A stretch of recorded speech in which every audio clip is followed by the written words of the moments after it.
right hand side with lots of boat yards around here too. There's 7 boat yards nowadays, over 20 back in the 1980s. They're all amalgamated together to create quite a lot of boats available for hire around here. Now there's 950 boats available as hire cruisers. There's 2,500 boats altogether. You see them going up and down these rivers, usually on a daily basis. It does get nice and busy down here with lots of different boats to see. So I'd like to talk about everything we see along the way, including the history, the origins, and the wildlife. It does seem to spring upon us, the wildlife. We'll hopefully see that as we go. The boat yard that we have left is the oldest in the area. It stems all the way back to 1878. A gentleman called John Lloyds first came down here from Norwich as a boat builder. He decided to create a couple of 40-foot rowing dinghies for his friends to go exploring the Broads. He soon then handed them on over to Charles Hannaford in 1935, which is when Wroxham was founded. Wroxham owned the boat that you're travelling on, the vintage Wroxham. And this boat was created in 1988 in Grimsby. Get the price on that one now. Down here. And it's always been on the Norfolk. Find me out the price of that house. Mississippi Trash. wheels down the side. Arnold's Keys. Been our flagship boat for many years. I like So yeah, we're going through the city centre of the Broad. These are the boats available. You can see a new one being built up there to the left-hand side, just the right side of the crane. We've got the innets, which is the shell that will be moulded into a lovely vessel going up and down these Broads in probably about 4 to 6 months. houses up there, and then they can come down and they have a boat walk up. You're boating at the bottom of the garden. So we have quite an interesting garden coming up here on this right-hand side. We've got the Barton House Railway. So as we approach it now, you'll see Barton House Railway on the right-hand side with a couple of miniature railway lines just in the centre of the garden. And also the other side of this drawbridge. As we approach now, you'll see that on the right-hand side.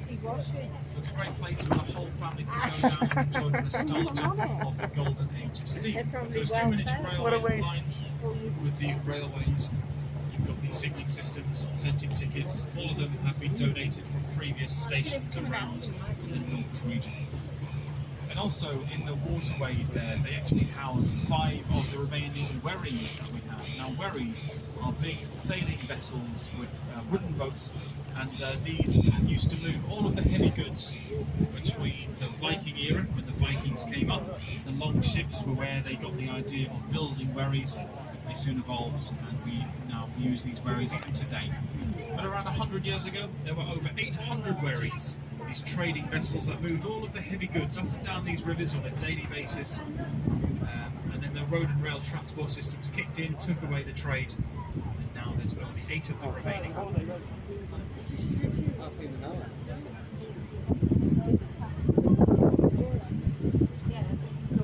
So you'll see lots of houses up and down these rivers. Some may take your fancy. They do cost a good amount of money around here. They range in value between £300,000 all the way up to £1.8 million for the very grand estates. That is gorgeous.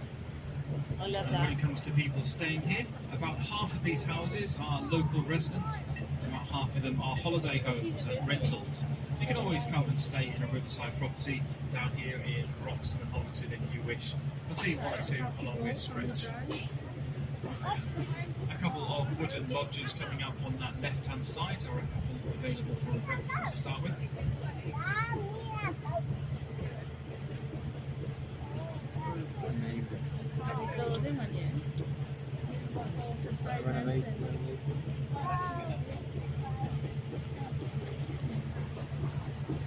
Very grand house up here to your right hand side, a brick building on the top of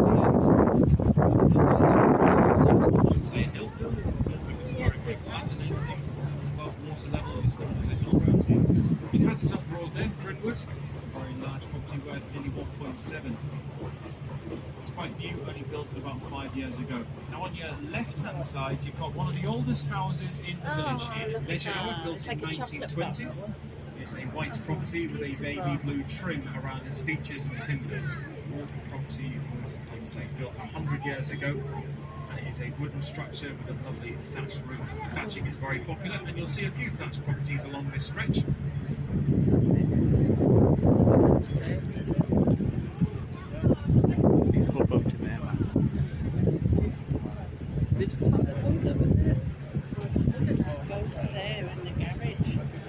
We have a brand new build there on your left-hand side, and you'll hopefully see the steel tubular pilings that keep that building from sinking. They hammer these steel tubular pilings up to 100 feet, or at least until hard ground is reached.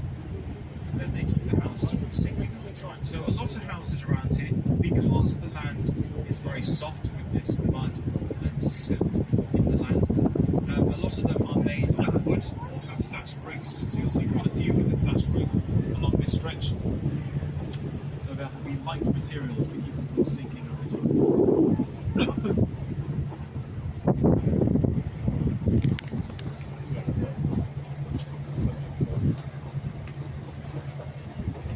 Two lovely thatched properties to the left-hand side. The first one is a holiday home.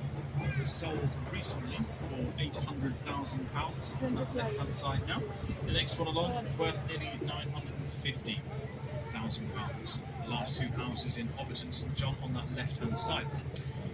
So, for those who remember Mr. George Formby, was a big ukulele player, entertainer, quite a big movie star back in the 40s and 50s. And he used to come down here on holiday every other month because he loved this place so much. Now, George and Beryl Formby loved the Broads. They bought and kept a house for themselves, and it's up here on the right-hand side. So you'll see a long stretch of garden just here on the right. And this, a very large white oh yes, up there. And that is a house called Merrildy, named after his wife, Beryl Formby. What's called that now called Hervey. When George owned it, he named it after his wife. He also had 3 boats called the Lady Beryl 1, 2 and 3, again all named after his wife. In fact, his wife was his manager for the majority of their career. Do you think that was his choice or hers? It's who wore the trousers.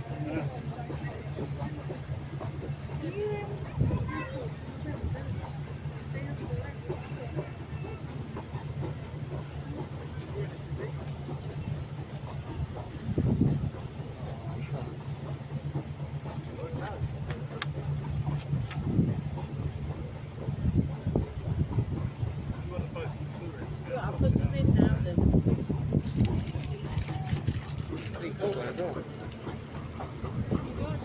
There's not gonna see showing his back.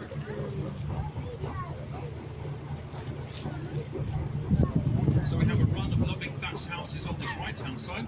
And we've got Matt's favourite house here on the right as well. Because Matt is a very big Norwich City fan, and he was very disappointed this year when they went down. Matt's favourite goalkeeper was a man called Kevin Keelan, and he built these houses in the 60s and 70s.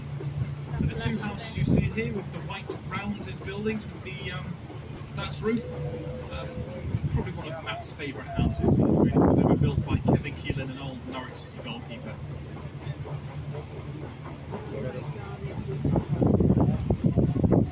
Considering they were built in the 1970s, he still decided to thatch them.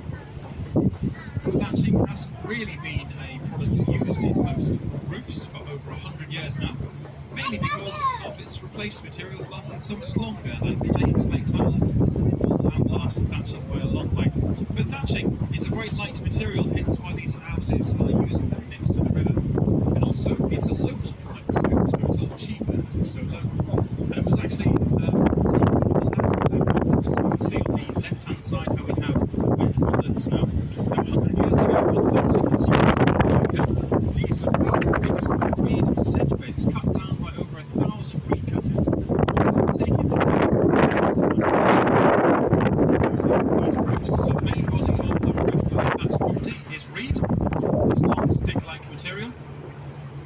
Because it's stick, it doesn't bend. You find the top part of the roof is made of sedge leaves. Now, sedge leaves are usually cut into a nice pattern to create almost a very stylish roof. And the two roofs we're passing now were done by the Angling Thatching Company, and they created a nice little pattern with hazelwood stripping, keeping it all together. You'll also notice that thatched properties, they have a chicken wire covering over the top of it. This is because of all of the pests when it comes Oh, to nice. this material. Oh, this spot. Gypsy geese nesting there. Let's see. They'll love to rip apart the sedge on the top of the roof to create a little nest for their eggs. And also grey squirrels, they like to hide their nuts and acorns under the leaves of the sedge at the top of the roof. and you end up getting an oak Here tree. you are, that you Riverside begin to Rentals. taste. Remember that?